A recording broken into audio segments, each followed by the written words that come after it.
You've tuned into InvisiYouth Chat Sessions, a video podcast series. Our episode starts right now. Here's your host, Dominique Blau. Hello everyone, and welcome back to the InvisiYouth Chat Sessions, where you can check in for your dose of stigma-breaking, humor-filling, motivation-loving life hacks and empowering tips for all of the medically adultish people in your life. I'm Dominique Blau, founder of InvisiYouth Charity, and today we are here for our Season 8 opener, everybody. It's premiere day. I'm so excited. We have a whole new year of new podcast episodes from the video podcast series with InvisiYouth Chat Sessions, and it is Season 8, Episode 121, and we are having a great day for two reasons. Not only because it is our premiere day, but because we will be starting Season 8 with a returning special guest that was requested by popular demand by so many of you guys, and comes from our world of interior design, and was our Season 6, Episode 99, Season 6 finale guest. We have the founder and principal designer of Blue Copper Design on. It's Maegan Blau, guys. I'm so excited.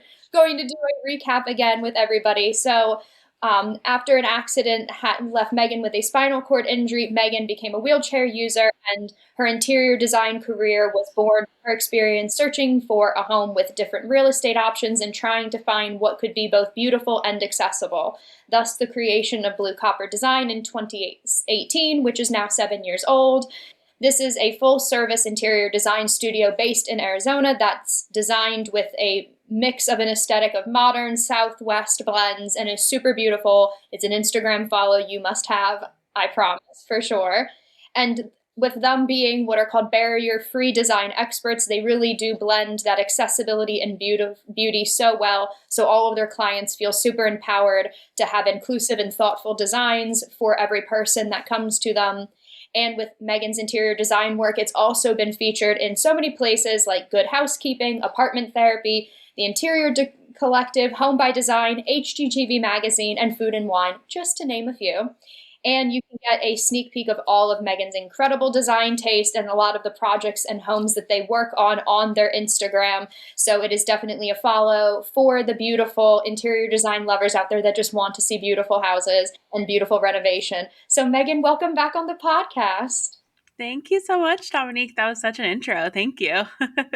Of course, I will geek out over your beautiful designs all the time, and I'm excited for so many people by the end to be just as in love with all of the beautiful things that you make and getting to gab all of your phenomenal tips on interior design and having an accessible home that's also beautiful and everything, because we had so many guests from your Season 6 episode that really felt like they got a lot of tips and perspective from you. So it was going to be great to have a round 2 with you and learning more. So before we get into it, I always like to remind you guys to make sure you can help InvisiYouth Chat Sessions. Click that subscribe button, whether you're watching us on YouTube or listening on Apple Podcasts or Spotify.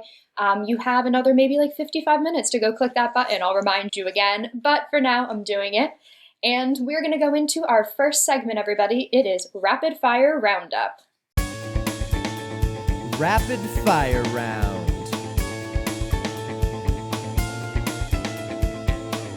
Rapid Fire Roundup is how we get to know our special guests with some funny and quirky questions, and so I had to bring out a whole new round of fun questions for Maegan. She's done a roundup before. We're doing it again.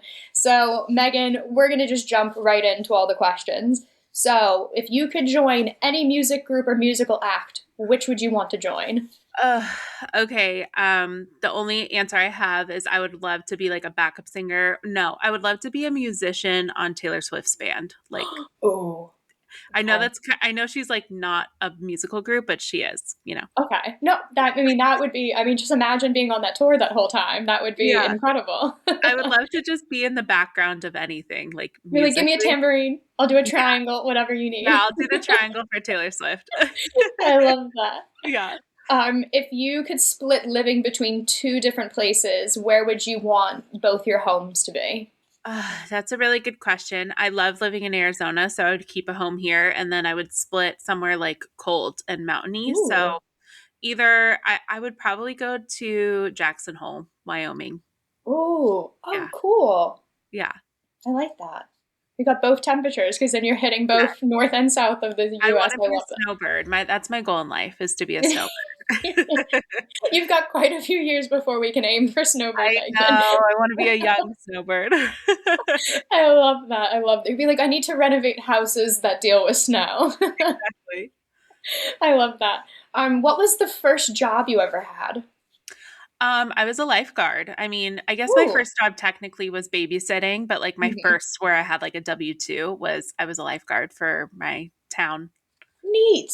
Yeah. Oh my God. I would be so scared to be in charge of all safety. So, Oh, it was the best. I loved it. And I taught swim lessons too. I did like both at the oh, I same time. love. Yeah, Oh my I God, was I a love swimmer that. growing up, so that's how I got into it. Oh, I love that so much. Mhm.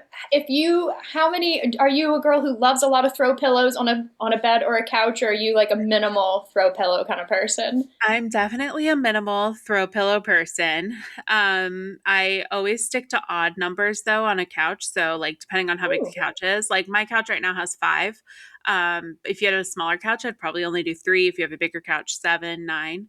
But my dog loves throw pillows. And like she'll like take them off the couch and like strategically place them. So I'm Oh my constantly God. getting new ones because she kind of ruins them. And like I wash them, but they're never the same. But anyways, yeah. I actually like I love an expensive throw pillow, but yeah, I You're don't like buy maybe in a expensive room for where my where dog. my dog can't Yeah, go. like she'll just ruin them. So yeah, so I'm not a big throw pillow person, but you have to have them. So just not I'm going to be taking the odd number pillow suggestion and utilizing it because that now yeah, makes more sense. yeah.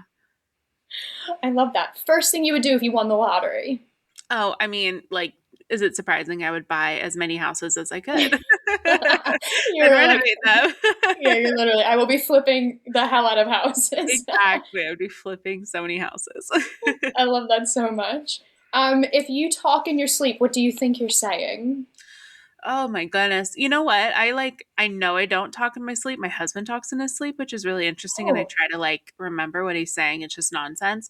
I would probably be like rehearsing client meetings or like yeah, or like just like anything to do with my business that I have in my head, I would just probably be saying it out loud. Like things like blogs I want to make or, tweaks I want to make to my website. Like just like that jargon's yeah. always in my head. I Yeah. would. I would be in my business head, being like, okay, so do this, don't do that, do that. Yeah. Or just ideas for projects. So like blue cabinets. Like I mean, yeah, just something like that. I love it. Just like a random object Yeah. identifier. I love that. Oh my God. How do you take your tea or coffee? Tea, I just drink normal. Like I love iced tea over hot tea, but now that it's winter, I Okay. do drink hot tea. But coffee, pretty simple too. Like when I make it at home, I just use one of the Chobani creamers and call it a day. Okay. But if I'm getting fancy, any like cold foam on top, like a flavored cold foam on top of a cold brew is my Oh, I go-to. like that. Oh, I Hmm. do like that. I like it. Keep it simple. I appreciate Yeah. it. Yeah, I'm a simple person. If what would be a favorite recipe you love having as a meal? Oh, that's hard because I hate cooking. So it's not gonna be my recipe. Um, but I do that's oh my gosh, I know this is rapid fire. My mother-in-law makes really good enchiladas, and so Ooh. that's probably, like, Okay. my favorite homemade meal that she makes. Oh, I like that. That's a good Mm. answer. I like that a lot. What would be if you? What is a either new design aesthetic or something that you've seen other people implementing that that you would want to now put into your house? I really am tempted to paint every wall in my house not white. I have like rooms in my house that are different colors, but like the main parts of my house are white. I'm just like obsessed with these color combos that we're coming up with. I think it's like very Gen Z Yeah. leading, where it's like maroons and navies with a butter Cool. yellow and a brown, like, and then just putting that all in a room together. So Oh, I cool. don't know if I'm gonna do it honestly. Like I don't know. My house is like the last to get touched, but yeah. Oh, I love that. I love Mhm. that. My sister would be like, "I'll add some color to the wall. Light beiges are great." And my brother-in-law's like, "Oh no, no." You're like, that's not a color. He'll be like, "It's not a color." Yeah. We'll tempt her. I'm like one color in a room is sparkling wine, and that was we tapped into a form of white that she was like, "Ooh, look at this color," and we got we got to sparkling wine, and that was it. Yeah. And then last question: if you had two words to describe yourself as a designer right now, what would it be? Oh my gosh. Two words I would describe myself as a designer. I think um confident Mm. and why can't I think of another word? Okay, I would say confident but evolving. I don't know. Oh, I like that. No, I like that a Yeah. lot. I feel like I'm in a place where like, okay, I've done some things, but I am finding out what the next chapter is. So Oh, I like that. That's a good answer, Megan. That's a good way to end it. I like that one. thank Oh, you. good. And before we go into our next one, where I get to catch up with Megan on what she's been doing, guys, something is a staple still here this year, season 8. We still have our InvisiYouth charity shop. You'll see our bracelets behind me. I'm wearing a couple, and you also see above my head our Subtle Activist sticker collection was added last summer into our InvisiYouth charity shop. It is exclusive on Etsy. You'll see it shown next to me on the screen as well. It is where we sell our Subtle Activist color block bracelets and our sticker collection, where 100% of every sale goes directly towards funding all of our free resources and programs that InvisiYouth provides all year round for so many deserving teens and young adults living with chronic illness and disability around the world that utilize our resources that we provide monthly, that are digital personal development and mental well-being tools, so they can have access to things to help them thrive in the non-medical aspects of life with any chronic illness or disability. We love a good amount of subtle activism. We like some curiosity to spark those conversations and get you guys feeling comfortable about sharing more about life with chronic illness and disability. So that is why we always keep our sticker collection and our bracelets in that sort of subtle design manner. So if you go on our Etsy page, you can buy either. It's free shipping globally, and it is basically like getting a gift for making a donation. So if you're able to stop by our Etsy store and buy our bracelets or sticker collection, we thoroughly appreciate it. Our stickers are a nice little fun bundle of info and really interesting stickers and fun. So they're definitely a good add into your life. So make sure you do that. The link is on the screen and it is in our description and show notes as well for you to check out. And now we're going into our next segment. It is Health Hack Moments. Health Hack Moments. Health Hack Moments is when we get to chat with our guests and get to go through some impactful, fun times in their life that are the great moments. And so with Megan, we had to catch up on what's constantly growing in her life with Blue Copper Design, and we can get all of those different perspectives. So like I said in the beginning, Blue Copper Design turned 7 last year, and you even mentioned on your social media you moved into your first office space last year, which is super exciting. So for you, what has that felt like, having your own space to now show that evolution of getting to this point with the company? Like, what has that experience felt like for you? Yeah, I have always wanted a studio space. I have always been nervous, like I think as a business owner, you always want to keep your overhead as low as possible. So Mm-hmm. for a while I was like always talking myself out of finding an office space. I'm like, I don't know if I want to pay that rent, but honestly, like I wasn't even actively searching, but I found a place that was right next to my gym, and my gym is great. It's SCI Fit. They like specialize with people with disabilities. So anyway, so I feel like I have a nice little community in my building here. But once I like found the space and then I could envision myself, I'm like, no, this like has to happen. Mm-hmm. I also was feeling really limited being at home. Like I just felt like I wasn't able to grow. Like I couldn't meet with the clients I wanted to where I needed to. I couldn't meet with my vendors. Like I couldn't hire somebody, which like like actively, I'm not actively, but I'm starting to think about hiring somebody again. Ooh. I definitely need to, but that's another like that's like another hurdle. Like first I got the space and I was like scared to do that, and now I'm need to hire somebody, and that's a scary thing too. But anyways, I just feel like I felt like I was limited by working from home. And now a lot of those limitations have been lifted, which is really nice. So I'm really glad I took the leap on it. And it's hard to work at home now. Like when I go home on the weekends or at night, like I don't want to work because I'm like, I'm not in my office or I'm not in my space. Like, shocker, as a designer, I'm like really in tune to doing certain things in certain spaces. I've always been that way. So if I'm like not in my office space, like it's not work time. Like if I'm Oh, not yeah. in my bed, it's not sleeping time. Like, things like that. So No, I love that. And I think that's really great because, like you mentioned, getting to see clients in an office and then see them or see vendors or people you're working with in an office space. It's sort of that now you're getting to have like that physical representation of something you're creating, because everything you create, you don't get to keep. It's somebody else's home. And so it's once you make it, you leave it. So to yeah. have something for yourself that you get to go back to is so nice because it does have that representation of the things you've always been making for everybody else to then have. Yeah, 100%. And I also think I was feeling limited in my client meetings by always meeting in their homes. One, some of their homes are not accessible. And so there's like a logistics side with me being in a wheelchair to getting in and out. Like the reason I'm there is because it's not accessible and we have to make it accessible. So that was always a hurdle. But also like I found that I need clients to get out of their environment to think of their environment differently. And so, yeah, it was just like, it was all of those things put together where I was like, okay, it's time to get an office. Like I need them to be removed from their space because when Yeah. you're so in it, sometimes people's, thoughts get stuck there. Yeah, yeah, true. And even kind of going off of that too, doing the interior design for all these years you have, and then having even more clients than you had when we spoke in season 6. Do you feel like there's things that are either still like major topics you're talking about with most of your clients, or do you feel like you're now dealing with sort of a shift in what they want in terms of accessibility or things that they are now bringing to you as you've done this for 7 years? What might have been the topics you got brought up often in the beginning, or are they still always the same kind of ones, or have they evolved as the business has grown too? That's a really great question. I feel like they're about the same.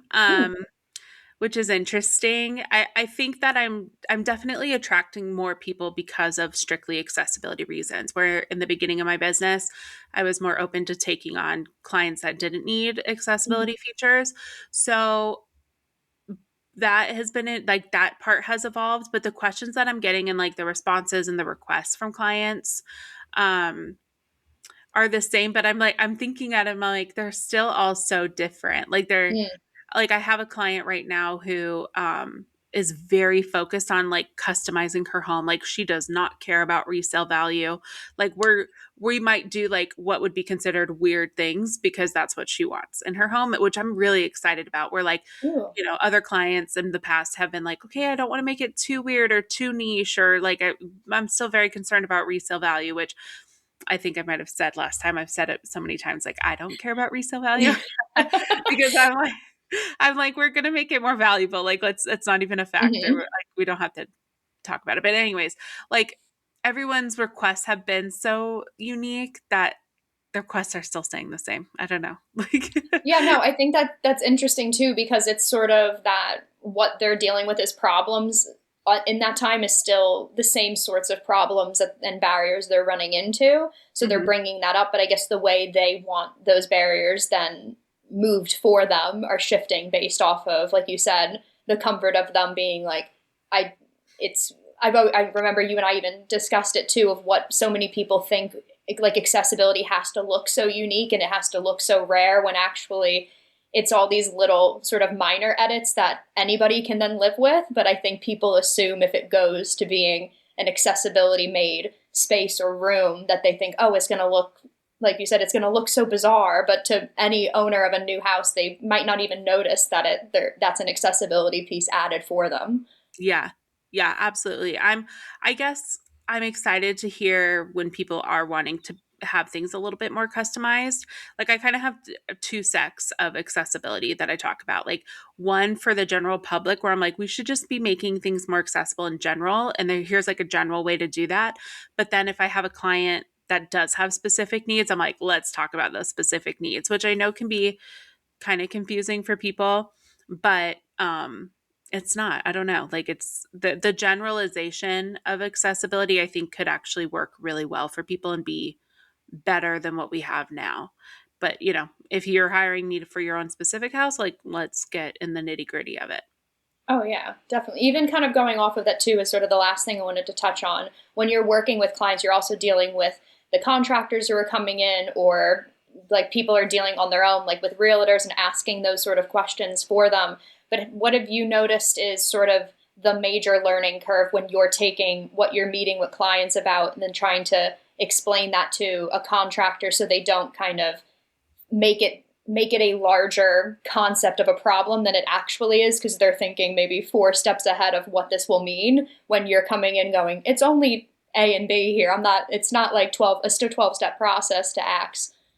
Yeah, no, that's a good question. I feel like I've definitely strengthened my relationships with those contractors and things. So, the conversations have definitely gotten easier. And then anyone that we bring in that's new, like a cabinet person or, any other kind of specialty, I'm the only thing I really want from them is the need, the want, and the ability to just think outside the box. So I might come up like I did this with a cabinet drawing where I'm like, I came up with this idea, and I always rely on the trade to be like, how is my idea like practical in real life? Like, Yeah. but it's more of like, look, this is the concept of what I'm going for. This is the reason of why I'm designing it this way. It doesn't have to be that specific dimension. If it needs to have like more support at the base or more, the door is not going to open correctly. Like those are the kinds of feedback that I'm looking for from trades. So the conversations have been getting a little bit more exciting, because if I'm getting a trade who is excited by the challenge, excited by the idea of doing something different, and not like just immediately pushing back and being like, well, that's not going to work because that door's not going to open that way. And it's like, okay, well, tell me how we can make it work so the door can open Yeah. properly. Like, what I'm trying to get at. Like, it's like we're all like going towards the end goal. So I feel like I haven't had as much pushback as I used to, just because I'm seeking out a different level of skill set, I guess. Yeah, and I like how you phrase that too, because I think once that word of accessibility, or my client has a disability or an illness which constrains different parts of what their physical needs are, that sort of, so many people heighten that, versus if you came with a client who goes, they just have a really eclectic design taste and they want cabinets to look this way. It would still be you bringing a challenge design wise or construction wise to them. But I guess the packaging of why it's being brought, I guess, can heighten people's fear of the unknown, which is interesting. But I'm glad that, like you said, how you're approaching it after having new tradesmen, people coming in, and contractors, they look at it more as like an exciting challenge that they can go back and forth with you on, versus, like you said, that immediate like, oh no, that's not what we do. Like that's going to be too hard. It's sort of now a conversation, which I think is exciting for people to realize that they're not axing so much of a contract worker. If somebody's coming in and just wants edits done to their cabinets, they think for themselves as the person with a disability, like, oh, I'm axing for too much. But then it's nice to hear on your end, it's like, no, you're just asking for something more creative than what's the norm. Well, and I think that's such a misconception too, that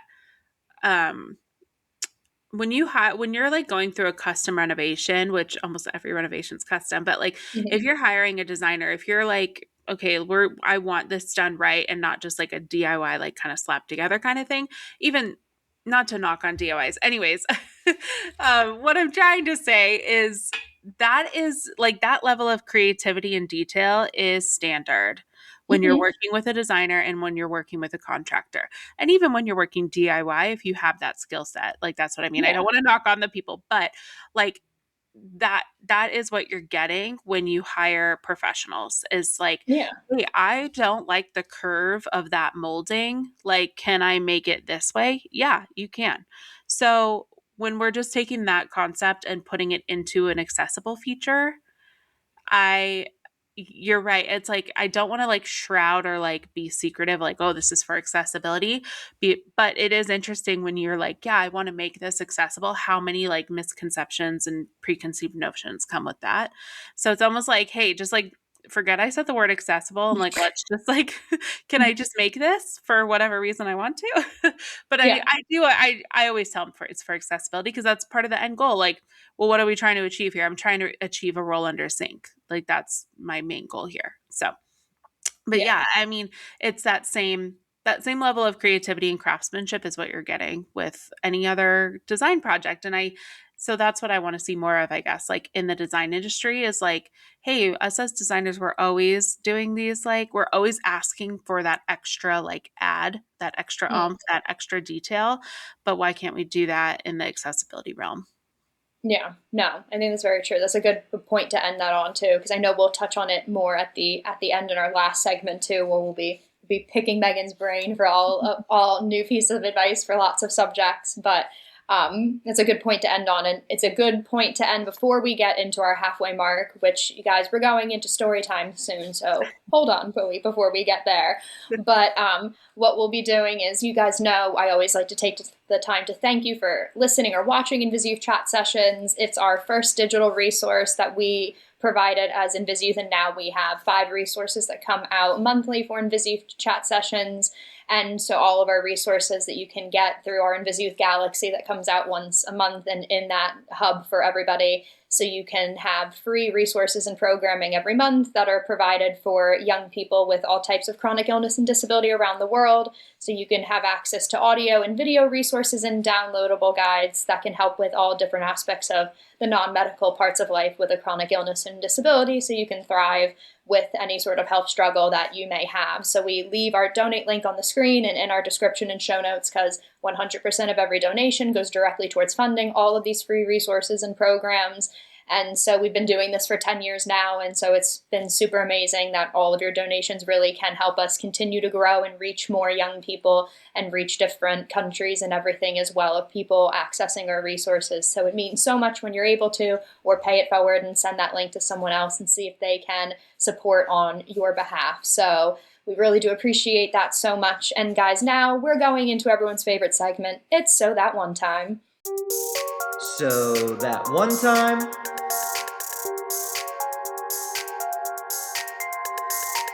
You guys know the drill. So that one time is when I get to sit back, have a nice drink of my coffee, and let our guests have the mic and the floor. So Megan, the floor is yours for story time. Okay, I was thinking of so many stories, but one that just makes me laugh every time, and it's kind of an inside joke between my husband and I, so I'm going to let the world in on it. But we were on vacation in Hawaii one time, and we're in the pool at the resort, and we were at the swim up bar, like having a good time, doing what you do on vacation with a swim up bar. And a woman came over to me and was just, she was having a very good time. I'll just say that. Like, she was enjoying the amenities of the resort, and we were having like conversations. It was just really fun. And I have vitiligo. So vitiligo is where like the pigment of your skin kind of goes away, and it can be patchy, and there's like a lot of different ways it can show up for people. Okay. But for me, I'm very pale, so my vitiligo like doesn't really pop out. No one ever knows I have it. It's like a non-issue for my life. But when I'm in the sun in Hawaii in a pool and like I start to get tan, that's when you can see it. Like I'll get little tan spots, but then like the white spots show up. So this woman was like mid conversation and she just stopped me and was like pointing at my tattoo. I have a tattoo sleeve on one of my arms, and she was like, how did the tattoo artist make that area brown and that area white? And I was like, I don't know what you're talking about. Like, I don't have any brown tattoos. And she was like, right there. And I was like, oh, I have vitiligo. And then she looked at me and she was like, oh, you got a disease. Like, just like that. And it just made me, it was really funny. Like, I'm not even like trying to bash her. Like, it was hilarious. And I just laughed and I was like, yeah, I guess. And then it kind of got awkward. So I swam away. And then I go and look at my husband, Chris, and I was like, if only she knew. She doesn't even know I'm in a wheelchair because I'm like in the pool. And she Oh had no no. idea. Like I was just sitting like any other person would. And I was like, man, that would have really blown her mind. So like if I had vitiligo and I was paralyzed, she had no idea. It was so fun. So anyways, it was like an inside joke now between Chris and I. And like anytime one of us gets sick or something, we're like, oh, you got a disease. Like I love that so so much. Oh my God. yeah, that was a fun random story about I think as like people with like severe disabilities or Yeah. like we forget that we sometimes have like little things like vitiligo and Yeah. like you're like, well, I have bigger fish to fry over here. Like I'm Yeah. paralyzed too. Yeah. Like I know. shocker. You're just like, oh wait, yeah, I do have that. Hold on. Yeah. Oh my God, no, that is so true. When it's the other, you have, like you said, that apex of a major issue, and then you're like, oh yeah, I mean, I guess. And then when people fixate on the tiny thing, you're like, why are we? We have other, like you said, I have bigger fish to fry than this tiny thing that we're talking about. Yeah, exactly. I'm sure like I'm definitely like your audience, I'm sure could relate Yeah. to that where it's like, Oh oh, my like God. yeah. I love that so much, though. I know so many people will have those kind of stories, and it's nice to be able to laugh because it's just sort of like this sort of experience that you're sort of like, oh my God, wow, I wonder if she didn't notice me ever again at the resort and was like, oh damn. Oh damn, And I I was wonder just talking about the vitiligo. yeah, she's like, I wonder if the vitiligo is related to the wheelchair, which it's not. Yeah. Yeah. Oh my As the God. Oh my problem God. child at the Yeah. resort for her. Oh my God, I love that so much. We're gonna actually go tap into more things about hotels and resort stays in a little bit when we get to our next segment, guys. We're going into a fun one. We're doing medical pop headlines. Medical pop headlines, medical pop headlines, medical pop headlines, medical pop. We're doing a new spin on our original segment that we have with InvisiYouth Chat Sessions, where we will be taking and chatting about some of Maegan's wonderful and most popular posts that she has on Blue Copper Design's Instagram, and getting to share those and learn from those different posts. So if you're on YouTube, you'll get to see some of those pop up next to me while we are talking as well. So the first one I wanted to bring up was this past summer, you did a whole summer design school series, which I think I had the charity commenting on a numerous amount of them because I was obsessed with this whole thing. Because you were giving so many top recommendations of making different rooms accessible and how to add to other spaces yourself. So what was that response like of when you were doing that on the social media for Blue Copper Design and kind of reaching that broader audience versus the individualized nature of doing client by client stuff? Yeah, that was really fun. And honestly, that like I had that idea on a whim. I was like, oh, summer school. Like it was a little slow in the summer, so I was like, let's make a TikTok series. And I think I'm going to do it again this year. And hopefully like just make it bigger and better.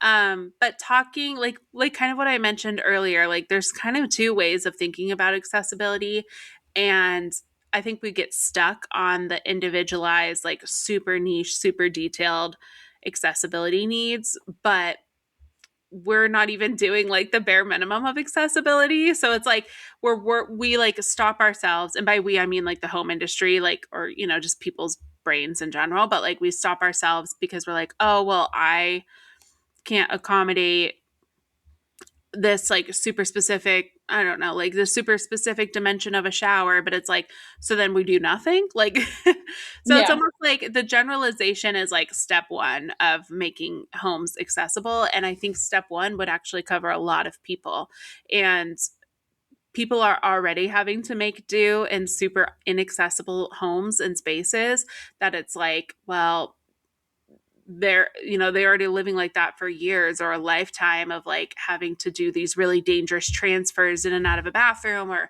not be able to use their kitchens fully, or things like that. We all have the stories. So it's like, well, if we started the way that we could build upon that, I think would be so much easier.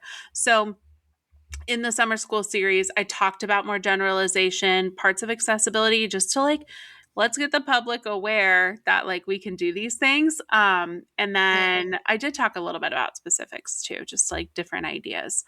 But yeah, it's that dichotomy, I think, of accessibility that really hinders us. But I think the generalization is what we should be starting at as a home industry. So builders, architects, designers should be like, okay, but if I just move this wall a little bit, I can get a roll-in shower that could accommodate, maybe 60% of people, 70% of people with disabilities. It's better than the 0% we're accommodating right now. Yeah, no, absolutely. And I loved how when you were phrasing it, there's so many, like you said, intro things that are easy for people to do or to look at of how they reimagine looking, like you said, adding a grab bar or adding things that are just, like you said, that's step one. It doesn't have to be the full gut job. It Mm-hmm. could be just doing those initial things that aren't going to totally make it fully accessible for you, but make it more accessible than what you're currently dealing with. Which I don't think people think it's either, like you said, that all or nothing mindset, when even if you can just get like a good 50% of a benefit, that's still 50% more than you had in your own space beforehand. Yeah, absolutely. I think that's like a mindset in general when we're talking about like advocacy and progression. Like, unfortunately, advocacy and like making things better is a slow process, no matter what the topic is, but like especially with accessibility. And I think we get caught up on like, well, that's not good enough. Like, we just moved the needle 5%, but we still have 95% to go. And that can be really discouraging if we're constantly looking at it from that lens, like glass half empty kind of perspective.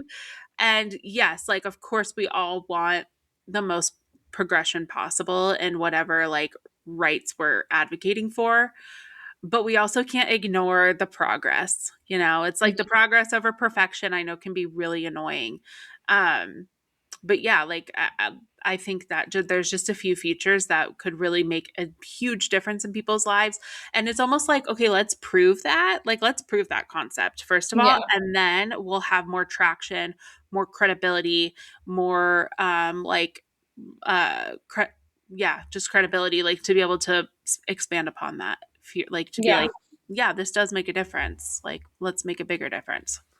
Yeah, no, really. I really like that because it even kind of goes off of what I was going to talk about, with something I know we touched on in our first episode with you, but I've seen you touch on it even more on your social media, was like hotel accessibility. And I feel like if we do a third episode, I'll bring you back on in episode 10 and we'll just have a whole segment about hotel accessibility. Because I think it would just be a whole topic. But I know like you and your husband had gone to Japan last year as well. And you've talked about different hotels and making that travel or accessible. So for you, are there things that are sort of your go-tos for people when they're checking out hotels to see beyond the whole, oh, our rooms are ADA compliant, sort of the tagline, and what are things they might or should be asking about standard rooms that are just helpful things when they're looking at different hotels?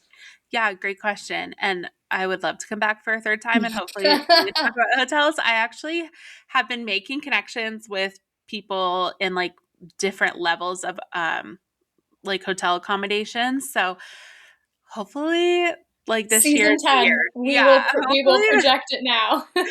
yeah, I'm gonna manifest that those connections are gonna become clients this year. Because I'm really excited about it. But anyways, yeah, so talking about like specific features and stuff to look out for hotel accessibility, I will say that the US has a pretty decent, now that I've had a couple countries under my belt, the US has like a pretty decent like platform for finding accessible hotel rooms. So you mentioned I went to Japan, which was like the trip of a lifetime. It was so cool. Highly recommend.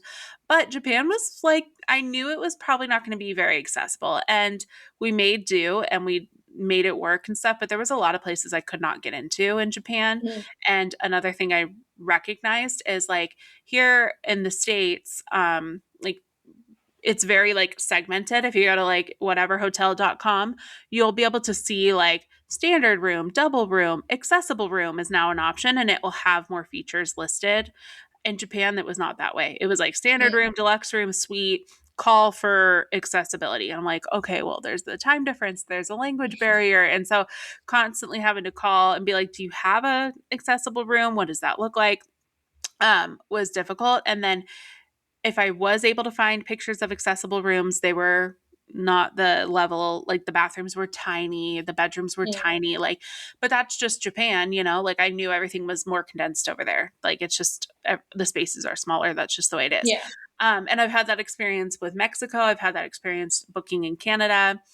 And even Sweden too. So those are like the main countries that I've been to.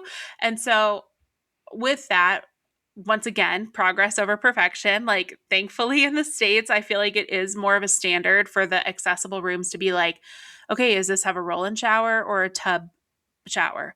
Is it accessible for mobility, or is it accessible for hearing, or is it accessible for low vision? Like a lot of those differentiators are being marked now, which is honestly great. Um, but always calling the hotel, like not the main not like the 800 number, like call the actual local hotel number and ask them, if you have more specific questions, like, hey, can you describe this to me? Does this room have this feature? And you can even ask them to send you pictures and videos, like have them email them to you. Oh, wow. Yeah. So that would be my number one tip. I mean, there's still problems with hotels for sure, and it's still going to always be a gamble because, people who work in hotels, if they don't have firsthand experience with disability, they're not going to they don't even know what accessibility means to you. Yeah. Like you have to be Yeah. so specific and like, is there room for a Hoyer lift? And then they might not even know what a Hoyer lift is. There's so many things. But like I said, the States, I think, has made some really good progress since I've even been in a wheelchair user, which has been, that will be 17 years this year. So there's been a lot of progress made on that. Yeah, and I like how you said too, it's about you being specific about different things that you might want or need, because you can't always assume that whoever you get on the phone call or who gets the email you're sending is going to know the terminology that for us would be sort of connected directly to what our adaptations are. But even that makes a lot of sense, especially when you're traveling in other places, to really try to connect directly to the space that you want to just ask them and to feel that confidence of saying, well, could you check out that specific room and email it to me, or send me those photos, or just check these different things, so that they're able to kind of know. And I like that you also said that distinguishing factor of it could be accessible, but which form of accessibility is it, for which type of disability is it accessible for, also is helpful for people, because you'll just sort of see that there's an accessibility element to it. But like you said, is that for visual impairments or hearing impairments, or is that for physical disability? Like, what is it? And it was nice. I think I'd seen one of your posts, you had said, like, even, I didn't even think about it, like bed height, that like the boxes that the mattress go on, like they can be removed. Like, so it's lower for some rooms and stuff. Or like just asking, well, how high are the beds in these rooms versus other rooms? Like that wasn't even a thought to me to ask that, or that could actually be something that would be of help to have that shift.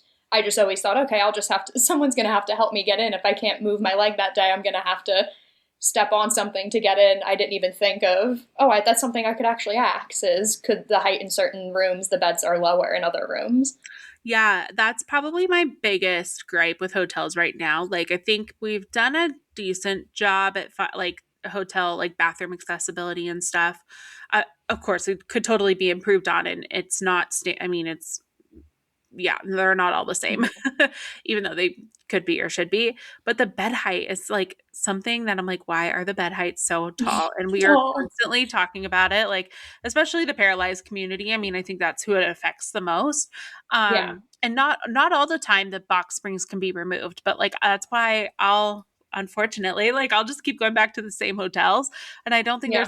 not unfortunately, there's no shame in it. Like I have a notes app on my phone of like, I liked this hotel and this is the room number. Like, so when I come back here, I can ask for that specific room. Oh, nice. Yeah. And so, but yes, the bed heights, that's a huge thing. Cause like, I don't think I mentioned this because on the last season I was on, because I don't think it happened, but like I had not traveled alone until 2024. So it was 15 years of being paralyzed, where it was my first ever solo trip. And Oh, wow. my hat goes off to anybody who travels solo. It is it's scary. It's Yeah. doable, but like there's so much anxiety. Like I think anyone with like a chronic disability like has that like level of anxiety Yeah. that other people don't have throughout their daily life. But Hmm. um Yeah. yeah, and it's because of the bed heights. Like honestly, like I've found, I'm independent in the bathroom if that's set up correctly, but I just was never able to transfer on those super tall beds. So my recommendation to people would be, yes, ask if the bed height can be lowered if you want it to be. Keep notes of hotel rooms that you like. Post on the internet. I mean, that does help. Like highlighting the problems. You don't have to be mean about it. You can be very, very matter of fact.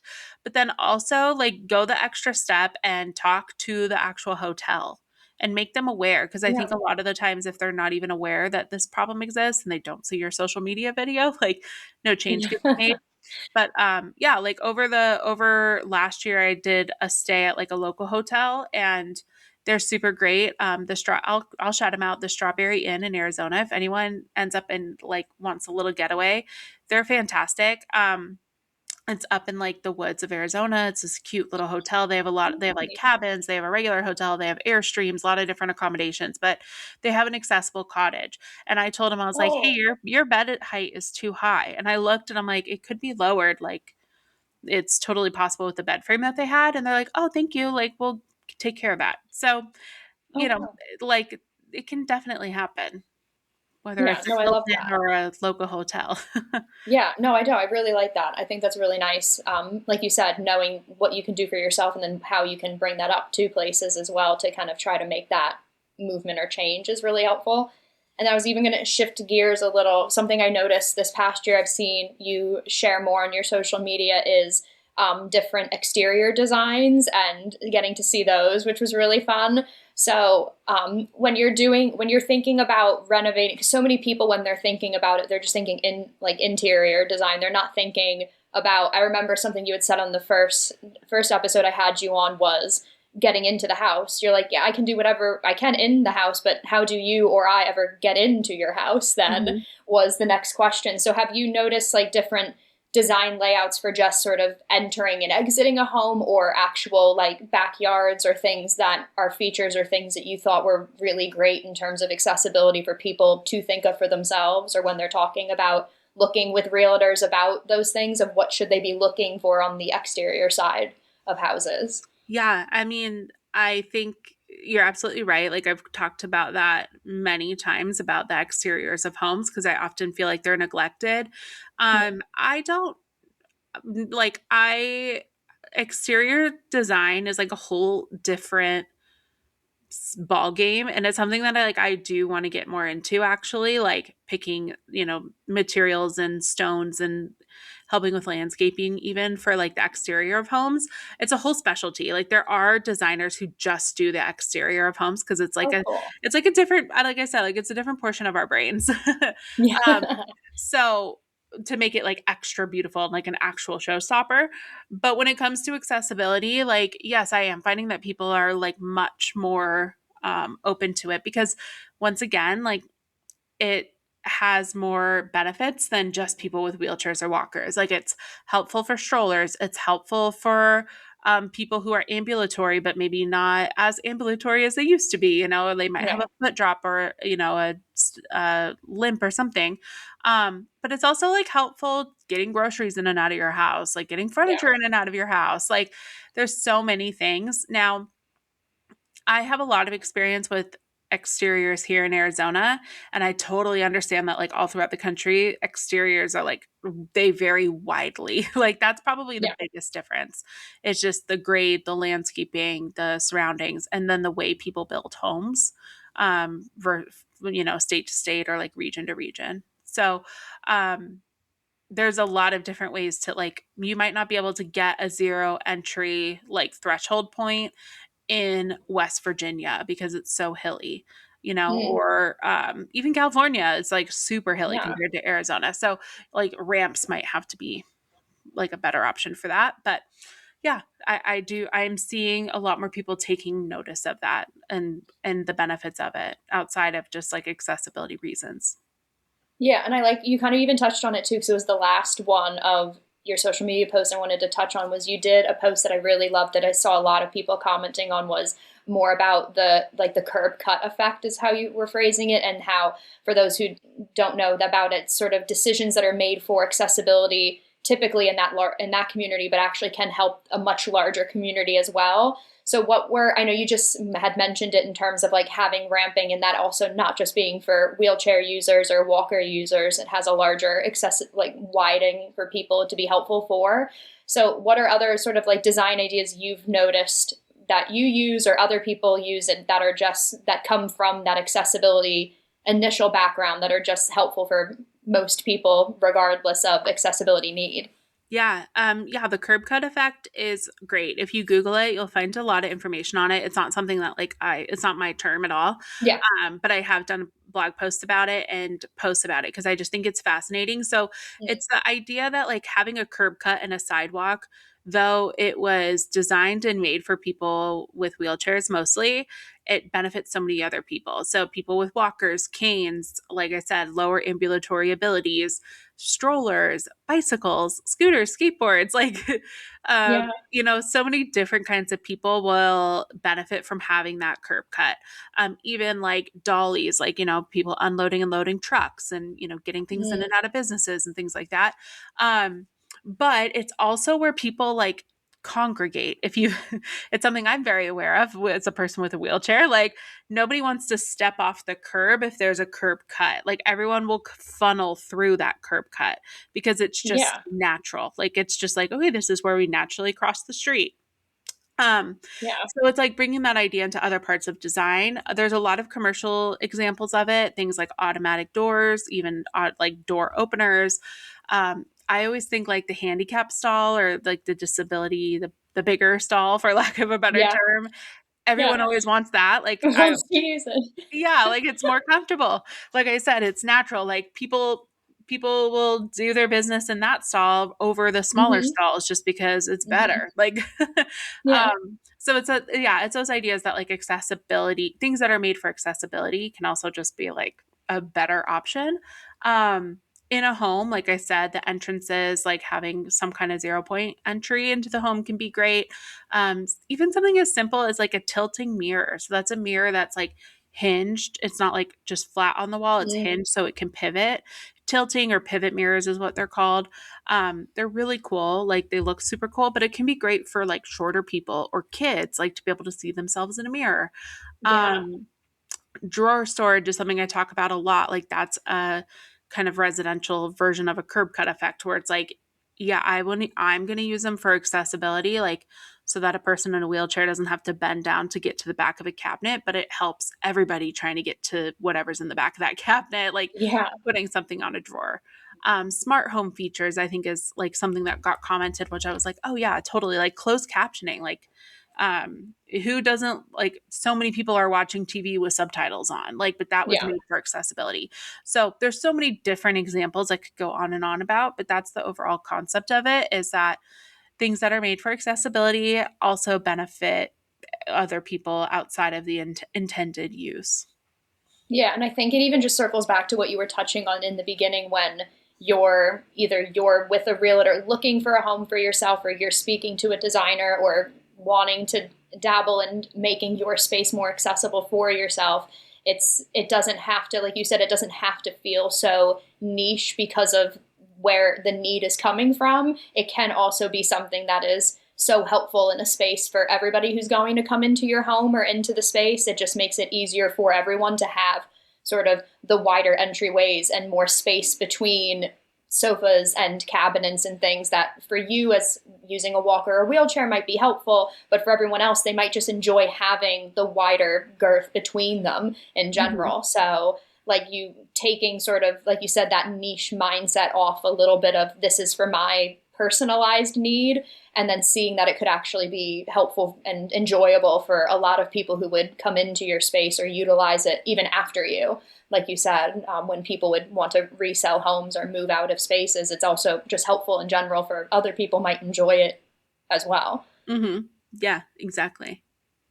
I love that. And that's such a, I can't believe, I was looking up And we're at the end of our episode, and I can't even believe it, guys. I always have so much fun with Maegan, and I want to make sure, now that I've been talking about her social media this whole segment, that you guys can follow Maegan and Blue Copper Design and all of the phenomenal things they post about the homes that they're working on, but then also a lot of the amazing advice and content that Maegan is sharing about different approaches you guys can take in your own spaces. It's really amazing. Photography is phenomenal, and I'm always obsessed with, a great, interior design moment, and Maegan's feed is filled with those, so you'll love it so much. So Maegan, I want to make sure people can find you and Blue Copper Design, so where can they go?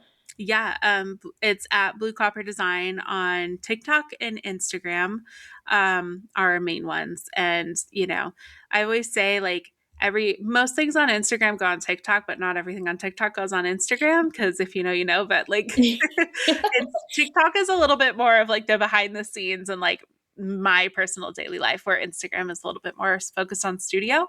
And then also Pinterest. Like, we have a fun Pinterest board, a Pinterest page where we showcase, or like we'll save things for accessibility reasons, but also just for vibes. So yeah. And then if you want to, contact me directly, our website is a great place for all of our contact info. You can find our email on there. And then our contact form, if you're ever interested in working with us. We offer services all around the country, both for construction and furniture, but we also do accessibility reviews. So if you don't want a full design package, but you're just needing some guidance, accessibility review is the service for you. And you can just fill out the contact form on our website for that. I love that. I love that so much. And we're going to have that all linked as well, because I know even Maegan's website has a lot on what barrier-free design looks like. And like you said, that really is phenomenal. So we're going to link all of that below so you can give a follow and then get in touch with Maegan for any of your design needs. And as always, you can find InvisiYouth on Instagram, YouTube, Facebook, and YouTube at InvisiYouth, and our podcast is on YouTube or listening on Apple Podcasts and Spotify, so you can make sure to click subscribe, write a nice review, thumbs up, all the things that you can do to help the podcast mean so much. And Maegan, I could not have asked for a better Season 8 premiere guest, and we'll make this an every other year thing. We will be bringing you on Season 10, guys. Look for it. Maegan's coming back. Please do. We'll have a lot more to talk about. Maybe it'll just be about hotels. So fingers crossed. I love it so Dominique, much. thank you so much. I love talking with you and your guys' mission. And thank you for having me. Thank you. And guys, I will speak with all of you soon on our next episode. Bye, everybody.